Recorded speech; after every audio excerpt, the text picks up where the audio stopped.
Hello everyone, my name is Joyous. Welcome back to my channel. Today we're going to be talking about how to navigate the space between laying in your bed and going after your calling.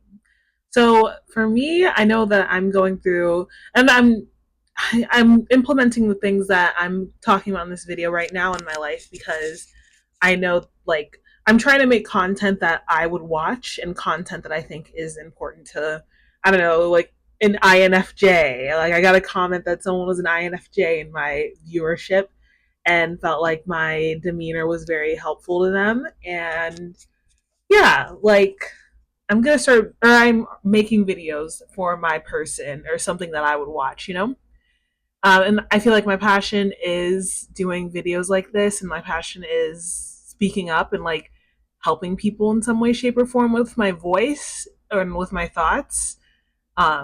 Yeah. So I'm using these tips as we speak. But the first thing I want to talk about is, are you lazy or are you tired or grieving? You know?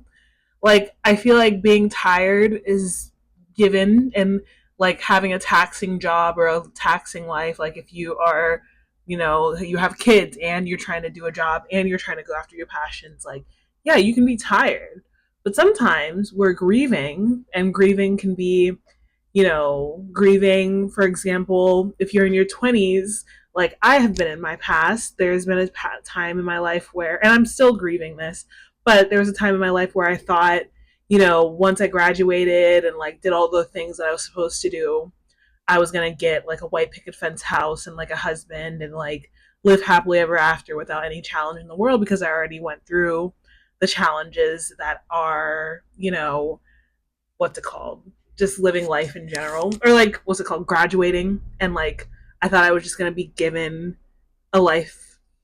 I don't know. The 20s can be a very like traumatizing space for a lot of people. And also, studies show that like we might not even be able to retire. Um, like we have to work the rest of our lives for people in our 20s right now because of the way the economy is set up and the way like our savings accounts are set up and the way like we have to live. And then we won't be able to own a home. We won't be able to own a home because of this whole situation. Sorry, I was checking my volume level. I don't want to get too loud. But yeah, so you could be traumatized, and traumatization, and like you could be grieving, but traumatizing stuff and like traumatizing situations can be, there's big T traumas that we like to, talk about when we're saying the word trauma. And that could mean like getting into a car wreck, or like losing your family in a fire, or like losing your home. Like these are all big T traumas, but like little T traumas can be like, I didn't fit in school my entire life, or like I was the only black girl in a white school. That's traumatic. Or a small trauma could be like something you think about, like your parents didn't give you the food that you wanted like one time when you were 7 years old, and you just felt like nothing was gonna, you know, be right in your life for the rest of your life.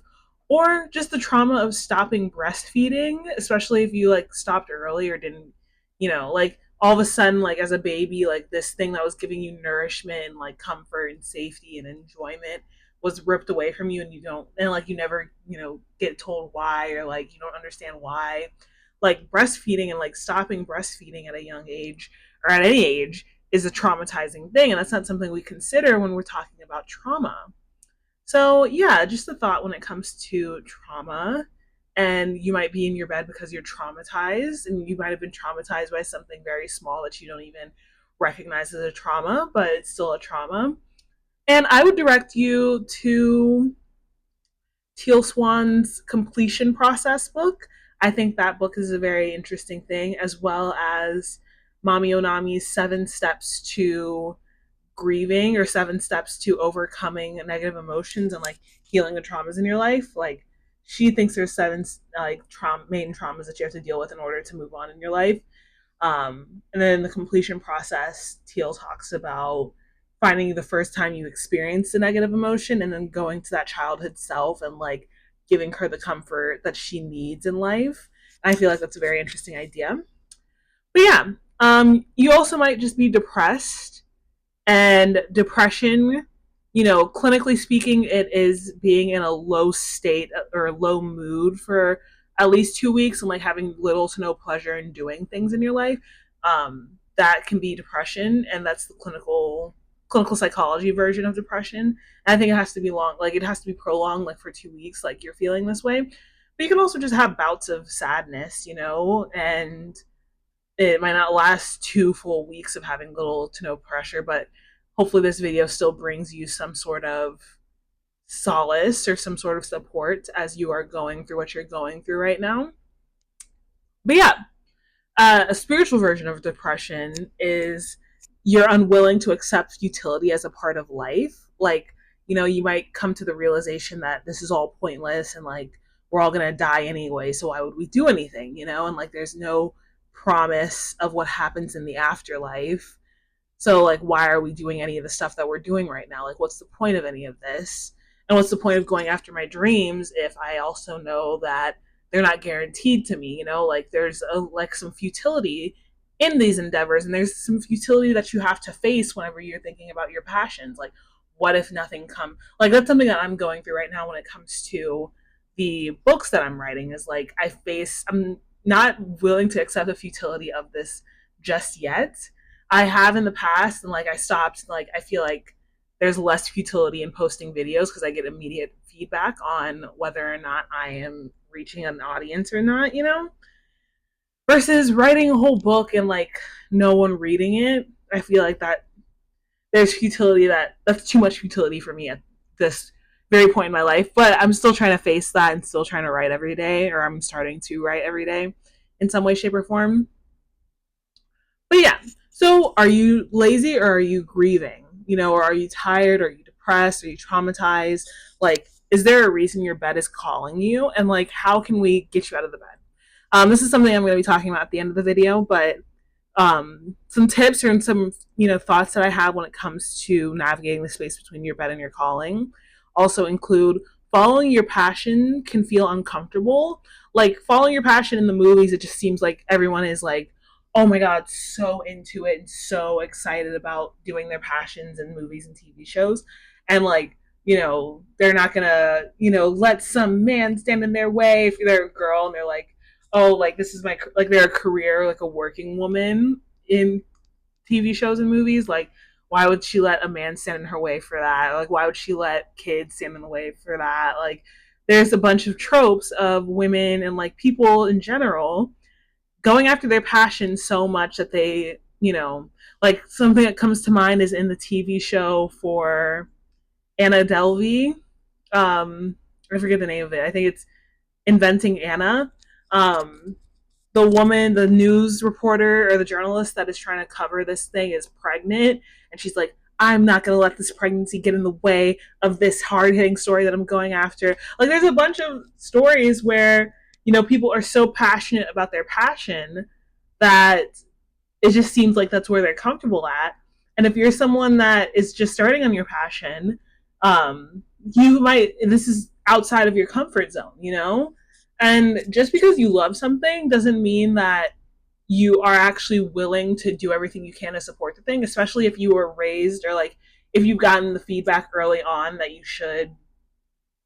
Like, for example, you may love yourself a lot, and like you might love yourself so much that you're willing to give the soft body, like there's some saying that from some actress that's like, oh, like all you have to do is let this soft body want and go after the things that it wants, and like let this soft body, but like if everyone was doing that, like I'd be like 600 pounds right now, like I'd be very heavy if I were to just go after what my soft body desires. And like loving yourself can turn into a misguided notion of indulging yourself in like food or drugs to take the edge off of life. Like self-love might be to you just laying in bed eating and watching TV for the rest of your life. But is that really self-love? Like when we really talk about self-love and like loving ourselves, like we should be talking about taking care of our temple, taking care of our dreams and our desires. Like that's what real self-love is. But if you were raised with a misguided notion of how to love yourself and like loving and like what love looks like, and like we've all been raised with like a very, or most of us have been raised with what like an unhealthy version of what love looks like. So like whenever you actually go to your passions and try to figure out your passions, your misguided notion of love is going to impact that thing, you know? So you might not agree with, or you might not resonate with the stories that you see in movies and TV shows, because I mean it's fiction, you know. But like even in real life, people who have the passion, like they just go after it, like, or it seems like they just go after it no matter what, you know. But I digress. But like following your passion can feel uncomfortable, but like the life that you desire is outside of your comfort zone. You know, your comfort zone is like what has kept you alive to this day, and like your brain might think that surviving might mean to do the exact same thing over and over again because that's what is comfortable and that's what's safe and that's what's kept you alive thus far, you know. So like going outside of your comfort zone is uncomfortable. Like your passion will lead you outside of your comfort zone a lot of the time, you know? Um, yeah. And especially if you want to go after your passion and like make a business or a livelihood out of it. Like you could be someone that writes for fun or for in your free time, or like might draw or paint. But now showing your passion, sharing your passion with the world and like trying to make money off of this is where you're getting outside of your comfort zone and doing something differently, you know? And we're going to talk about, you know, how to go after your calling in a second. But yeah, you've been trained to neglect yourself. And like another tip is that might be stopping you from going after your calling is that you've been trained to neglect yourself and your feelings in pursuit of social acceptance and adherence. And this neglect can now expose itself as you not wanting to take care of your passions or your inner being. So neglecting yourself for social acceptance and adherence can look like, you know, suppressing the part of yourself that really likes to do gymnastics when you were 5 or 6 because your parents said being a gymnast will get you nowhere, you know? Or, you know, if you want to be a lawyer or wanted to be a lawyer as a child or wanted to do something as a child, you might have gotten the feedback very at a young age that you're not supposed to do that because it's not going to get you anywhere in life or whatever, you know? So the neglect starts early when it comes to your desires. Like it starts very early, and like we're trained in a very early age to not go after the things that we want. So being mindful of that, you know. And I also think that if you're always daydreaming about your life or like your dream life, but you're making up excuses at the same time as to why you're not going after your dream life, you're probably partaking in some self-neglect. And that's a way you can tell if you're doing self-neglect is if you're daydreaming about what your life could be like, but you're too busy wanting to make excuses for why you're not there. So that's my thoughts on that. I also want to talk about free will versus determinism. So you might tell yourself a story that everyone who was living your dream life got lucky and they have better set of circumstances dealt to them at the beginning of their life. This is determinism. This is you telling the world or you telling yourself that, you know, everything's determined before you can even start doing something. Like it's already, the outcome is already determined before you go after what you do. While free will is choosing that you're willing to choosing what you're willing to suffer for, as well as choosing what you're willing to do with your time that in the time that you have on Earth. You know, and I feel like this is what free will is about: is choosing what you're going to do with your time on Earth and choosing what you're willing to do. You know, in this moment in your life, instead of predetermining the outcome based on what you've gathered to be the case. You don't know what life has in store for you. You don't know when your lucky time can hit. And that's just something to think about as you are navigating your calling. And you might think you want to spend all of your time laying around when you actually want to be in the flow state. And the flow state happens when you have a healthy mix of challenge and skill level. And I'm going to put a graph, I'm going to put two graphs up because I feel like it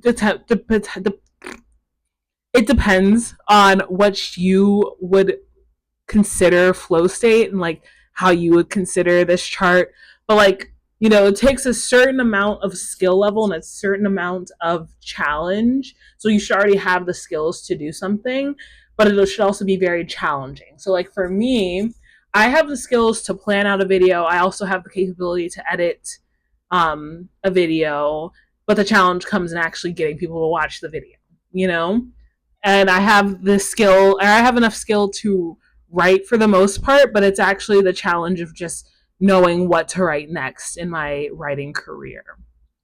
And people who are happy tend to be in a flow state more often than not. And like being bored means that some part of yourself wants to be engaged and stimulated. Um, and you're just not finding the way to do that for whatever reason. So, and like people who are in the flow state, for example, like people who like are hardworking, in villages or in like developing countries, who spend most of their time like getting water and getting food and like taking care of their homestead. Like these people, they'll work up until their 70s, 80s, 90s, and they love what they do and they wouldn't consider it work because they enjoy what they do every day. So like maybe you should try to figure out how to turn your work into play and into fun. Like for example, for me, I figured out a system to outline these videos in a way that's fun for me. And I'm having fun just like listening to myself and learning and reflecting on the things like in my video content creation consumption as a form of self reflection. I talk about how self reflection can take place as you're posting online, in a lot more of a nuanced way than what could happen if you just self reflect in a journal on your own. So, doing this out loud, I'm gaining a community, I'm engaging with people in general. But yeah, I think being in flow state is something that you should strive to be in when you're trying to, enjoy life, not just relax. I think relaxing can kind of be overrated and not even overrated. We're not even relaxing all of the time. We're usually like, we have a whole job of content consumption. Like people work 8 hours a day just consuming content and navigating and dealing with their own emotions through that process. Um, I don't know. Yeah, I think like you're still working when you're consuming and like scrolling through social media and like watching TV. You're still doing like a lot of work. Just it's not coming up to anything. I don't know how to explain it.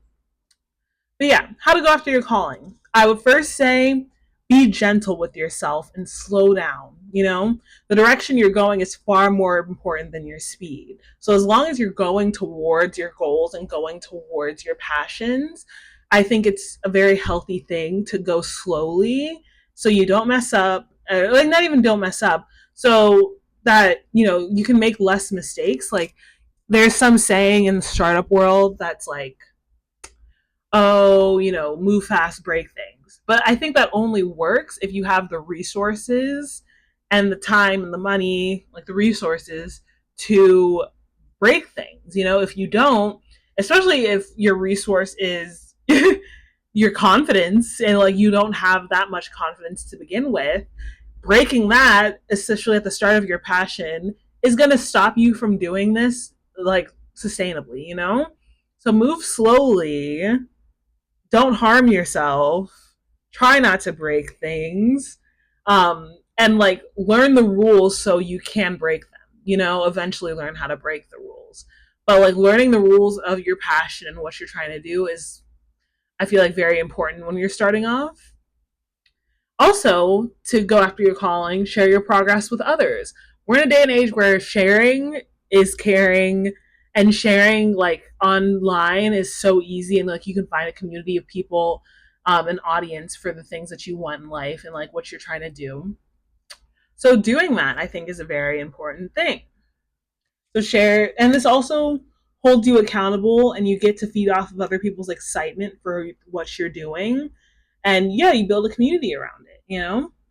Another thing you can do to go after your calling is engage with life as if your future self is praying to you to get the work done. So like imagining what your future self, like 2 to 5 years from now, or like even 6 months from now, like imagining the gratefulness, that your future you will give to the past you for continuing on, for even starting on the endeavor that you want to do. So like do some future faking and like engage in a relationship with your future self, you know? Like do this for your future self. Don't do it, you know, to see something for your present self. Like do it for your future self and see how far you go along with this thinking.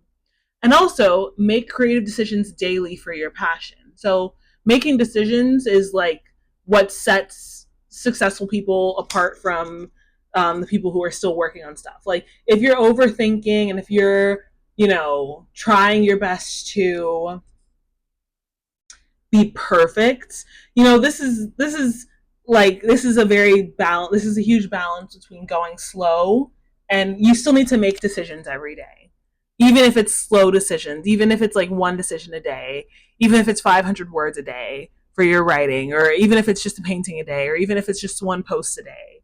Make decisions so that you get into the practice of making decisions for your professional career and your passion, you know? Um, yeah. And I think this is where the notion of, you know, write daily comes from when it comes to artists and creatives, is like to do this daily, you have to make creative decisions daily. More decisions than your average person is what makes a professional career when it comes to creative stuff, you know? So these are just my thoughts on how to navigate the space between your calling and your bed. And I hope that you gathered something from this. Thank you so much for watching and engaging. Please, please like, comment, subscribe. I'm trying to get a community started here, and I'm trying to do some self development and some self help stuff. So thank you so much for watching. Bye.